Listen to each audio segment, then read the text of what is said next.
Assalomu alaykum aziz qarindoshlar. Mushaqtonlar xayrli bo'lsin. Biz bugungi darsimizda Android influencer uchun konop taxtasi, ya'ni Uyg'urcha kirgizgich qachlashni ko'rib chiqamiz. Undan so'ng biz birlikda Androidning app bazari bo'lgan Google Play Store kiraylik. Kirgandan keyin biz bu yerga Google Keyboard yozamiz. Agar App Store'dan bir narsa tushunmoqchi bo'lsanglar, oldi bilan Google xat sandig'i orqali kirib, undan keyin tushsanglar yaxshi bo'ldi. Undan so'ng biz tushirishni davom qilaylik. Google Keyboard'ni basdik. Ko'rayotganlaridek, shu birinchisi shu. Buni qachlaymiz. Mana shakl chiqsa yana davomlashtiramiz.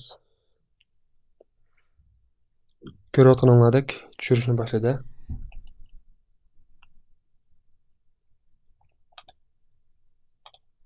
Ko'rayotganlaridek Google konop taxtasi qo'shildi. Biz buni ochamiz. Ochgandan keyin buni aktivlashtiramiz. Mana shakl chiqqan vaqtda qo'shilib buni aktivlashtiramiz. Sistemdagi konop taxtasini amaldan qoldirib, buni tanlagandan keyin bu Android sistemalarga qarata, yanfillarga qarata o'xshamaydi. Yana davomlashtirsak, undan keyin mouse logo degan shu yanfilning o'zi bilan birlikda chiqqanligi uchun buni tanlamaymiz. Mana bu yanfilning o'zining konop taxtasi ustidagisi biz qachlagani. Buni tanlagandan keyin buning bütün jarayonlar tamomlandi. Biz oxirlashtiramiz.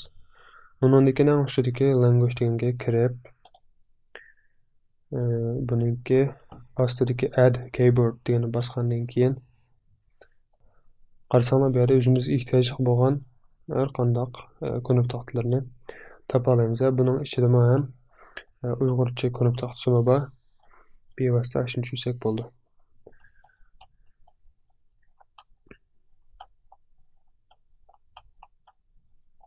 Ko'rayotganlaridek Uyg'ur deb chiqadi. Biz buni bosamiz.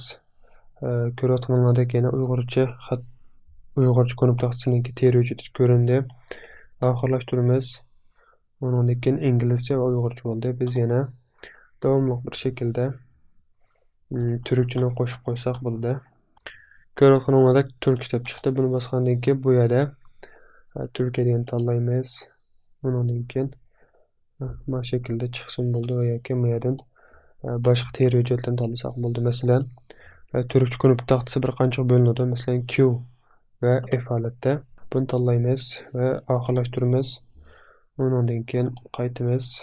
Yana buna qarasak, bu yerdan boshqa teruvchilarni tanlay olamiz. Masalan, qora uslub bo'lsin yoki oq uslub bo'lsin, bunga o'xshash shaklda. Undan so'ng biz YouTube chiqib buni sinab boqaylik.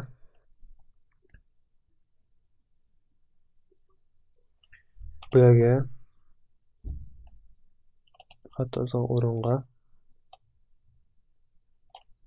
buni biz tutsak, bu yerda Uyg'ur deb chiqdi va yoki buni bossakmi, mana shaklda aylanadi.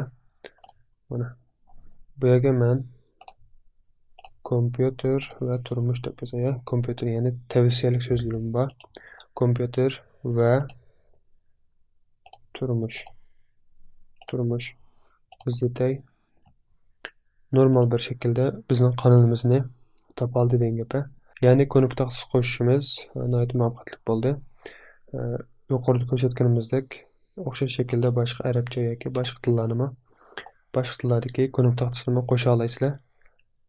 Undan keyin darsimizning oxirida shu yanfilimizga bu mouse strokasini qanday chiqarganligimizni buni qiziqqan bo'lsanglar, yanfilimizning ekrani ishlamaganligi uchun biz ko'rayotganlaridek OTG sim orqali bevosita mouse'ni chetish bilan bu şekilde ishlatyapmiz. Xohlasanglar sizlar ham bu şekilde sinab boqsanglar bo'ldi. Undan so'ng darsimiz mushachi bo'lsin. Texim ko'p qarindoshlarning foydalana olishi uchun darslarimizni o'zaro tavsiya qilib qo'yishni, texim yaxshi bo'lgan darslarni ishlay olishimiz uchun kanalimizga ergashishlar birga darslarimizga bosh barmoq bosish orqali yoqtirishni unutmag'aysizlar. Allohga omonat.